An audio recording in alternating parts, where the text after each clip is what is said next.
Today's video is a lesson in starting out great, making a big mistake in the middle, and still coming to the end of your project with a great card. Stay tuned.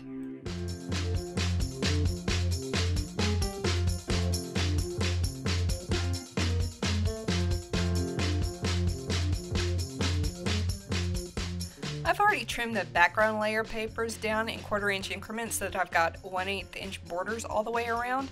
So we're going to start by die cutting the card front out of plain white cardstock with Blossom Spray. This is a die cut from Tonic Studios and it's an exclusive to scrapbook.com. If you pay attention to their sales, sometimes you can catch it as a freebie.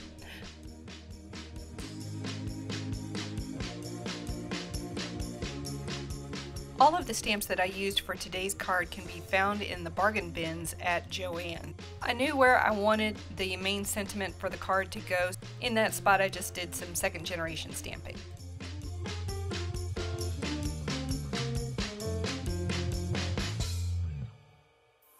When I first got started with heat embossing, and up until very recently, I was using Ranger Distress embossing ink for my heat embossing, and I just recently added Versamark to my collection, and I really wish I had gone to Versamark earlier. I've just gotten much better results with the Versamark than I've gotten with the Distress ink. If you're looking for a supply list for today's video, don't forget to check out the links below and hit up the blog post.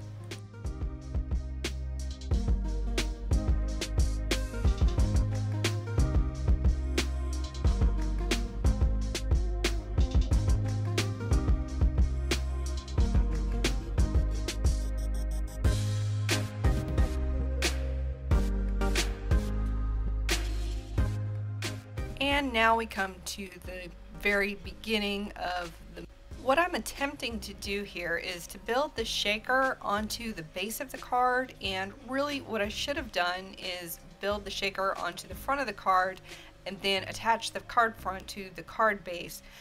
The way I'm doing it here, I'm going to end up with the foam sticking out on both sides, left and right, and it's going to be a mess.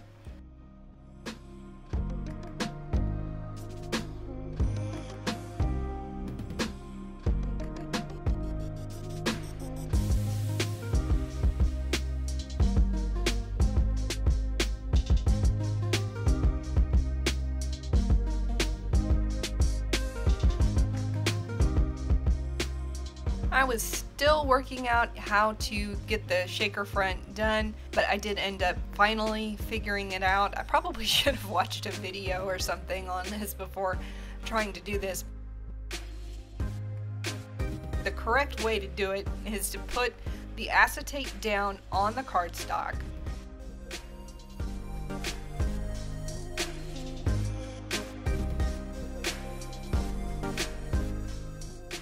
Next, you're going to attach the foam to the acetate.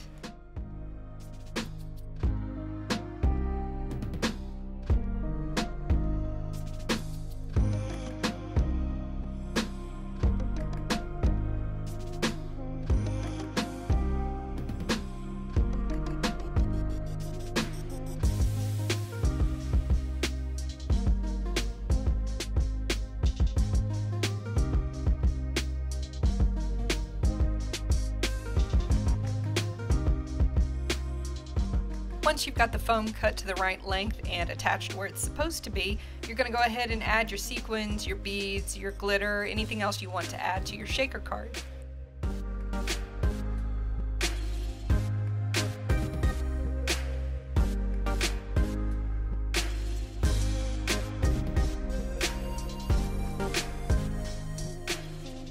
The second to last thing that you're going to do is add the background to your shaker card.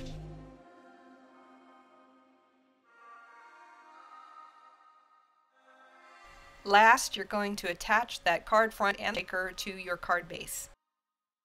I ended up adding some foam tape to the top of the card front in order to give the card a little extra stability in case it gets pressed on or something. I didn't want it to be bending in a weird way. And then I had to go ahead and pull the sequins out from all the places the sequins weren't supposed to be.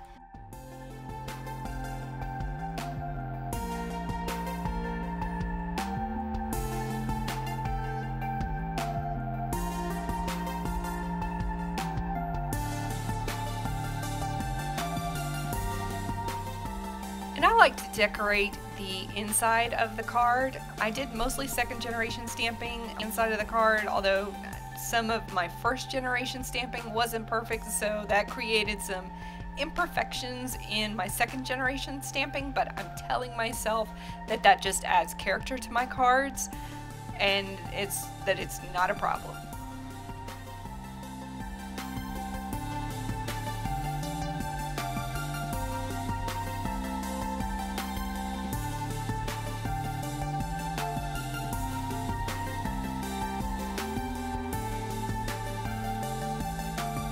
I made the inside sentiment a first generation stamp. Even though Ranger Archival Shadow Gray is pretty light, it still stands out pretty well against the other stamps.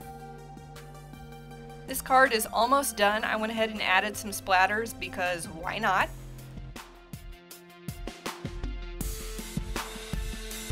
The die that I used at the beginning left some curly Q-shaped dotted lines, and Tonic intended those to be used as kind of guides for adding Tonic Nouveau drops, so I went ahead and did that. Now I would recommend that if you're right-handed, start at the upper left corner, and if you're a lefty, start at the upper right corner to keep your hand from dragging through the drops.